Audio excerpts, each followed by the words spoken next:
போன வீடியோவோட கண்டினியூஷன் தான் வெயிட் போடுறதுக்கான ரீசன்ஸ் பார்க்க போகிறோம். போன வீடியோவில் ஹெரிடிட்ரி, ஏஜ் அண்ட் ஜெண்டர்னால காசு ஆகுறத பற்றி பார்த்தோம். இன்றைக்கி நம்ம ஃபுட் ஈட்டிங் ஹேபிட்ஸ், அதாவது உணவு பழக்கவழக்கங்கள் பற்றி நம்ம பார்க்க போகிறோம். அதனால எப்படி வெயிட் போடுதுன்னு பார்க்கலாமா?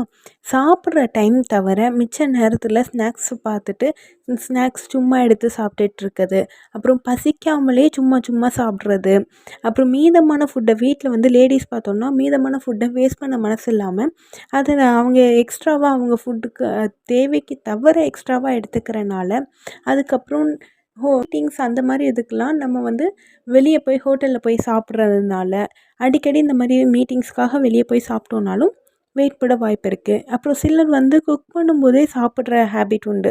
ஸோ அந்த மாதிரி பழக்கம் இருந்தாலும் வெயிட் போடும். சில சமயம் ஒரு சிலர் வந்து எப்படின்னா டிவி, மொபைல் பார்த்துட்டே சாப்பிட்ற பழக்கம் இப்போ வந்து நிறையாவே இருக்குது.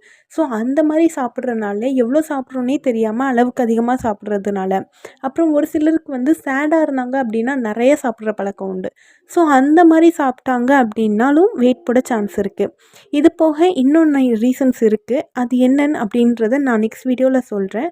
உங்களுக்கு எதுவும் டவுட் இருந்தாலும் இல்லை டயட் கவுன்சிலிங் வேணும்னாலும் மறக்காமல் கமெண்ட் பண்ணுங்கள்.